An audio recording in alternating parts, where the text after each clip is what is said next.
association bi fi ñëw nag ñu koy wax association Sakku Yiw Action pour l'Espoir nekk association boo xamante ni ay ndaw ñoo ko seq di dox ay jéego ci dimbalante ak waa réew mi bokk na ci dimbalante yi donc teen ak lu mel ne école bërëb bi nga xamante ne amuñu fuñ jàngi seen diine ku ci mel ne Bàkko Jol école ba fa nekk ñun ñoo ko fa def defuñu ko fa nag ci suñu alal ay alalu nit ñoo xamante ne dañoo bëgg yiw daal di ciy dugal seen alal moom moo sottil projet yi ñuy def yi yëpp ba ci essence bu ñuy lakk ak yooyu yëpp sax ci xaalisu ñi nga xamante ne ñoom ñoo bëgg a dimbali leen ci teen la ñu bañ leen a fàtte ci ñaan ñooñu ñu nit ngeen bañ ñoo fàtte ci ñaan pour xaalis bi ñuy jox ndax xaalis bi di egg ci projet yi ñu ñaan yàlla subhanahu wa taala mu eggale ko lii nag nekk ci diggante dimbalante ci jullit ak mbokkam ak sax ku dul jullit amaana bu ñu bàyyee suñuy mbokk jullit ci àll bi ñu mar ndox jéemuñu cee taxaw ñeneen ñoo xamante ni leneen moo leen tax a jóg mën nañoo ñëw taxawee ndox mi te bu boobaa lu leen neex ñu def fi wala ñu wax ko donc lii tamit nekk ci buntu dimbalante jullit ak mbokk jullitam. asalaamaaleykum gan ñi fi ñëw ñu ngi leen di sant di leen gërëm di leen ñaanal yàlla yal na leen buur yàlla jàppale ci li ngeen bëgg yéen a ko xam yal na ko yàlla def ngeen indi ñu nag loo xam ne lu jafe la ci ñun muy ndox jafe na fi loolu wax dëgg yàlla waaye lii de yeeyoo nañ ko ndax ay 3 kilomètres dañuy jooti ay ndox yéenu ay paan am ñoo xam ne danañ yéenu 3 kilomètres ci fii bu ndox amee kon kay yeeloo nañu ndax dëkk bi yaatu na yaatuwaay boo xam ne benn bi sax arrangé wuñu kon yal na leen yàlla mën loo ngeen di def fu am jafe-jafe bu mel ni rek yal na leen yàlla jàppale ngeen def fu lu ëpp luy kon yal na leen bur yàlla fay te yombalal seen liggéey daal loolu rek laa bëgg. ñun ñii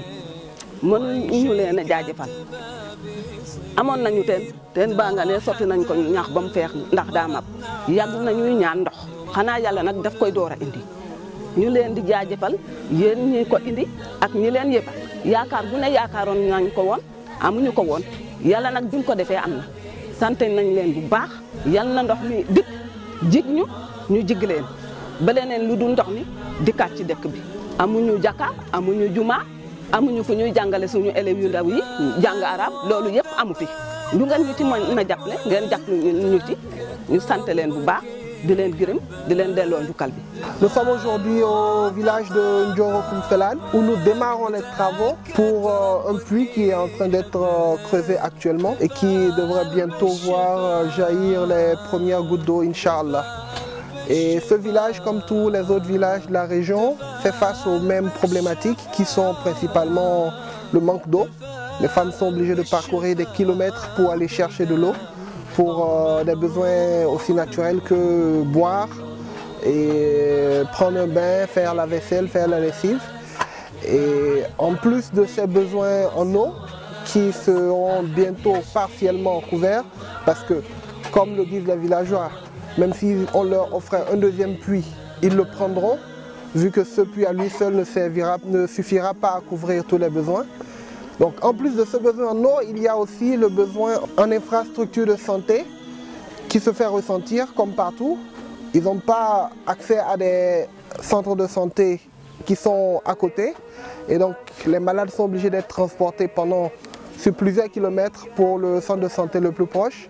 Il y a également le manque d'écoles pour l'apprentissage aussi bien des sciences profanes que des sciences religieuses et cette demande a été aussi faite par les villageois qui ressentent le besoin pour leurs enfants d'aller à l'école pour apprendre non seulement leur religion mais aussi apprendre les sciences profanes. Couvrir ces besoins permettra, Inch'Allah, à ces villageois de mener une vie meilleure à celle qu'ils mènent actuellement, qui est très loin du confort que nous avons dans nos villes et dans nos cités,